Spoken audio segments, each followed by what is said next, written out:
Hello everyone, I'm Telectrifin, and before I start, I wanted to let you guys know I had a job now. So, I will have less time to dedicate to my videos, but I will try to do my best to bring you this what if to the best of my abilities. With that out of the way, today I'm bringing you part 2 of my surprisingly popular What If Sakura Has the Curse. Seriously, I'm quite surprised with the reception this story has been getting, and for that, I'm quite thankful. Now, before I continue, I have left a poll in my update video asking whether or not should I change some element of the story in order to explain how Sakura survived the curse mark, and if I do, how should I change it? Sadly, very little people saw that video, and only one person took part of the poll. But a big shout out to Plus Ultraman for dropping a really good suggestion of how to continue. Seriously, I'm really thankful about it. It helped me a lot on how to approach this what if. Now, without further ado, let's start with the story. In the last part, Sakura risked her life in order to protect Sasuke by using herself as a meat shield to block the bite that was meant for him, getting the curse seal in the process.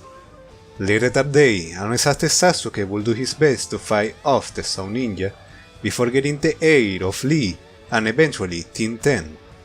But during this fight, Sakura will wake up with a black mud all over her body. Sakura then proceeds to pummel the Sound Ninja to the ground, forcing them to retire, leaving their scroll behind. After the situation calmed down, she will do her best to explain what she experienced after being encouraged by Naruto to open up about it after he revealed he is a Jinchuriki. And from here is where the story continues. After the confrontation with the Sound Ninja, Team 7 had taken some time to recover from the ordeal, with the time being shorter than in canon since the Team 7 biggest asset at this point, Sasuke, doesn't have the curse seal limiting what he can do. In the camp, they start coming with a plan for how they will get the scroll they need. Naruto like in canon suggested opening the scroll in order to just make a copy, but Sasuke quickly stopped him, telling him, if it was that easy, would more ninja pass this kind of test? It reminded him how the fairy test had the last question meant to make entire team quit. Naruto looked at the scroll with a little bit of fear, wondering what kind of trap it might have in store for cheaters. Sakura, with rubbing her neck, hearing the exchange a bit absent-minded, suddenly come with an idea as she remarked Naruto might be up to something on using a fake scroll. But then looked at her kinda confused before she elaborated. Why don't we make a decoy to lure other ninja out? That way we can get a jump on them. Both Sasuke and Naruto quickly agree with the idea, Sasuke adding he could use his Sharingan in order to see which team might be the weakest. While Naruto doesn't really like the idea of attacking a weaker team, they don't have much choice considering everything that has happened, especially with Sakura having that weird mark on her neck. Soon, they put their plan into motion, making many fake scrolls before sending Naruto shadow clones ahead of them to lure other ninja out, all while Sasuke used his Sharingan. At first it seemed no one is taking the bait, maybe they waited too long, or is their trap too obvious? They continued to move closer and closer to the tower until finally one of Naruto's clones seemed to be taken down at a distance. "We got one!" Naruto exclaimed as the team quickly hid in order to accept the rival team. They were the Rain Ninjas, who after seeing they had fallen on some other ninja trap quickly hid in order to pull their genjutsu, but with Sasuke being able to use his Sharingan, it reduced his effect on the team. Naruto and Sasuke quickly confronted, with Naruto giving cover to Sasuke with his clone, while Sakura hung on the backline, using kunai and shuriken to keep the enemy ninja off balance. As Sakura is doing her best to aid the order, she hears a voice whispering to her, We're back to the old habit, Sakura-chan. Sakura freezes in place as she quickly recognizes the boy. She then trembling asks her to go away, but the voice continues to taunt her. So you can go back to your ways, letting Naruto and Sasuke do all their job, risking their life for you. Tears far from Sakura's face, as she could feel the curse seal creep around her body. Now, the reason why she's losing control even when she's not using chakra is because the cursed seal have a fragment of Orochimaru's soul inside of it, which fused with her inner self. This allows the cursed seal to spread whenever her corrupt inner self feel like. Let me loose, Sakura-chan. The voice continued to demand as the cursed seal continued to spread, slowly taking away more control over her body. It will be quick. Sakura couldn't contain her corrupt heart, and so is forced to comply, only requesting that it doesn't hurt Sasuke or Naruto. The voice shocked her, before informing her she has no plan on hurting them. The mother then started to guide Sakura's motion, preparing a genjutsu. She focused her attention on the three ninjas that were doing their best to keep both Sasuke and Naruto away and out of reach through smoke bomb and genjutsu. Then the possessed Sakura called their attention, whistling at them.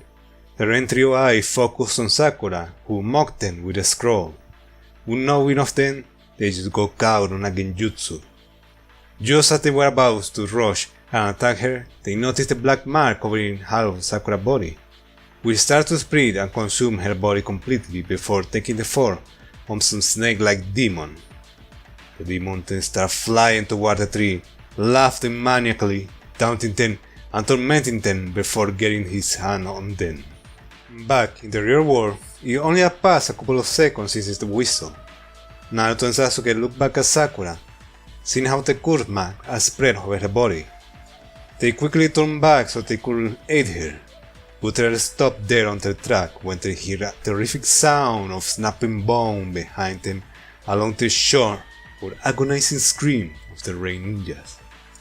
They slowly looked back as they see their lively twisted body fall off their hiding spot, hitting the ground. They were contorted in a brutal fashion. Naruto had to use all his will just to avoid throwing off. Finally, the curse mark retrieved back to normal, allowing to Sakura to regain control as she collapsed on the floor, exhausted. Naruto rushed towards Sakura while Sasuke picked the scroll they need from the fallen ninja. Naruto asked Sakura if she's okay, but her gaze is empty, staring at the boy. Her body is trembling in shock and exhaustion, her breathing is erratic.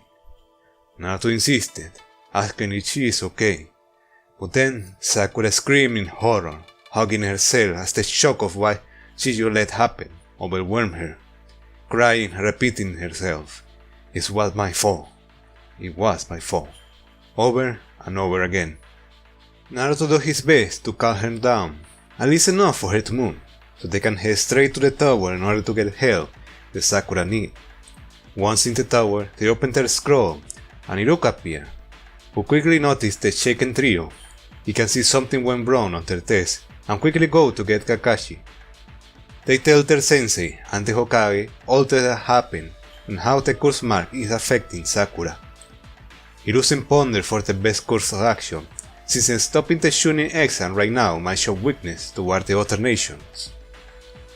Hiruzen head out to warn the ambush and the Jonin about the presence of Orochimaru, but before leaving he asks for Kakashi to deal with Sakura curse mark.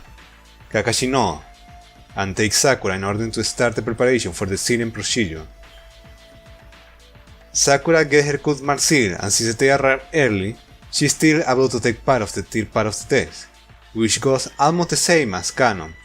The only two major differences, one being Sasuke having an easier time on his fight since he doesn't have to worry on not using chakra, and then when Sakura's fight comes, things turns out. While Sakura is still shaken from what happened in the forest, she decides to still do her best on her fight, which starts similar in canon, with her wearing her headband on the forehead and everything, even provoking Ino to make her lose her cool, but things go south after Ino uses soul transfer on Sakura. Inside her mindscape, she starts taking control of her body in order to make her give up, when suddenly a dark presence seems to surround her. The bloodlust and violent intent of it starts to suffocate her. She quickly realizes something is wrong and tries to leave, but said presence traps her, deciding to punish the unwanted guest before letting her go away. In the real world, the battle seems to have stopped for a moment, Ino's body is flung on the floor and Sakura seems to be frozen in place. The referee checked both Kunoichi in order to see if she would stop the fight, but suddenly Ino gasped as she comes back into her body, falling on the floor, shaking violently as foam comes out of her mouth and blood leaks from her nose, while her eyes roll at the back of her skull. The match is quickly stopped, as everyone rushed to aid Ino, who seemed to be suffering a seizure. Sakura then regained control from her body. Kind of dazed and unsure of what just happened, taking a moment to notice what is happening in front of her. She screamed Ino's name and rushed toward her, asking if she is okay. But Shikamaru and Choji stopped her, being quite protective toward Ino, telling Sakura she had already done enough. The Kunoichi flinched and stepped back before heading back toward her own team, with guilt showing on her face. Once there, she asked Kakashi if she lost control. She doesn't remember anything after Ino used a soul transfer on her. Both Kakashi and Sasuke assured her that she didn't. The mark never spread through her body. Sakura is visibly confused. If her other self didn't take control of her body, then how did Ino end like that? Kakashi pondered for a moment before coming with a conclusion. Perhaps Ino invading her mind made her other half lash onto her as a defense mechanism. Whatever happened when Sakura was out, it was beyond her control. Sakura gave a sigh of resignation as she accepted this is going to be her life from now on. Kakashi placed his hand on her shoulder and reassured he would get her all the help she could need to keep it under control. And so the first half of the third test come to an end, with the difference being that Sakura passed to the next part, making her uneasy seeing how many strong ninjas she would have to face. Luckily for her, Kakashi had already come with a training plan for all three of the students, telling Sakura her training regime had to get some change. He introduced Sakura to her new teacher for the next month, Kurenai and Anko. Sakura is in shock to see two of the strongest Kunoichi in the village willing to train her, with Kakashi telling her the reason they accepted is because she is an special case. Anko will help her train the area where Sakura is lacking, such as taijutsu and ninjutsu, while Kurenai will help her reinforce her genjutsu ability, but more importantly, they both are going to make sure to strengthen her mind and will, so she can keep her other cool self in check. Sakura nodded and hugged Kakashi, thanking him for the help. Kakashi smiled behind his back.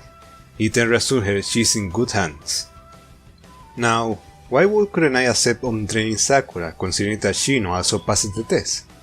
Well, one of the reasons being, Kurenai can't really help Shino on his training, and the second reason being, like Kakashi said, Sakura is an special case. Both teachers tell Sakura to ready herself, because this month they are going to push her to the absolute limit, so she can be ready for the second half of the test. Sakura nervously nods, telling them she will do her best. And with that, we end part 2 of What If Sakura Got the Cursian. Hope you guys are enjoying how I'm doing the story so far. I will leave a poll asking if you want me to randomize the fight for the next part, so click the eye upper the right corner and cast your votes. Also remember to follow me on Twitter, where I put the update of how the videos are coming along. Once again, a big shout out to Plus Ultraman for helping me out on how to continue this What If. Go check his channel, link will be in the description below. You have many cool What If from different anime, like Dragon Ball, My Hero Academia and Naruto. I'm being Electrified and I'll see you guys next time.